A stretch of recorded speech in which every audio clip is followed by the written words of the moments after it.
বছরে প্রথমবার আমি হাতে পেলাম সজনে ফুল আর ভাবলাম সজনে ফুল দিয়ে দুর্দান্ত একটা রেসিপি বানাই আর সেটা তোমাদের সাথে শেয়ার করি। বেশ অনেক দিন হয়ে গেছে তোমাদের সাথে কিন্তু কোনো রকম রান্নার ভিডিও শেয়ার করছি না। তো আজকে সজনে ফুল দিয়েই দারুণ একটা রেসিপি বানাবো। আমি কিন্তু প্রথমবার বানাচ্ছি এই রেসিপিটা। তো আমি পাড়ায় এক দিদির কাছ থেকে শুনলাম যে কিভাবে এটা বানাতে হয়, আর সেটা শোনার পরেই কিন্তু আমি আজকে প্রথমবার ট্রাই করব। সজনে ফুল দিয়ে কিন্তু তোমরা অনেকে অনেক রকম রেসিপি বানিয়েছো, তবে এই রেসিপিটা একবার অবশ্যই ট্রাই করো, তোমাদের দুর্দান্ত লাগবে। প্রথমেই সজনে ফুলটাকে ভালো করে ধুয়ে নিয়েছি, কারণ এর মধ্যে কিন্তু অনেক ধুলোবালি নোংরা থাকে। তো বেশ ভালো করে ধুয়ে নেওয়ার পর ওর মধ্যে দিয়ে দিয়েছি লাল লাল ঝাল ঝাল কাঁচা লঙ্কা দিয়ে ওর ওপর দিয়ে দিয়েছি বেশ খানিকটা চালের গুঁড়ো, আর সাথে দিয়ে দিলাম পরিমাণ মতো বেসন। চালের গুঁড়োর পরিমাণটা একটু বেশি দিয়েছি আর বেসনের পরিমাণটা কিন্তু অল্প একটু কম দিয়েছি।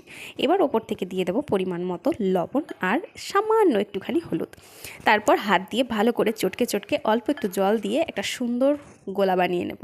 তারপর কড়াইতে দিয়ে দেবো সর্ষের তেল, আর সর্ষের তেল ভালো করে গরম হয়ে গেলে ওপর থেকে দিয়ে দেবো ছোট ছোট বড়ার মতো করে সজনে ফুল। তো সজনে ফুলটাকে বড়ার মতো করে সুন্দর সুন্দর করে দিয়ে দেবো গরম তেলের মধ্যে, আর তারপর লাল লাল করে বেশ মুচমুচে করে ভেজে উঠিয়ে নিতে হবে। এপিট ওপিট যখন বেশ লাল লাল করে ভাজা হয়ে যাবে তখন কিন্তু একদম রেডি হয়ে যাবে সজনে ফুলের এই বড়া। গরম গরম ভাতের সাথে এরকম ঝাল ঝাল সজনে ফুলের বড়া কিন্তু দারুণ টেস্টি লাগে।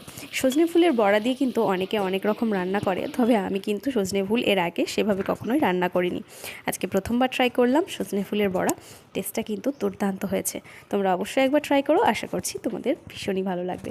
ভিডিওটা ভালো লাগলে অবশ্যই লাইক, কমেন্ট অ্যান্ড শেয়ার করে দিও। আজকের মতো আসি, আবার দেখা হবে।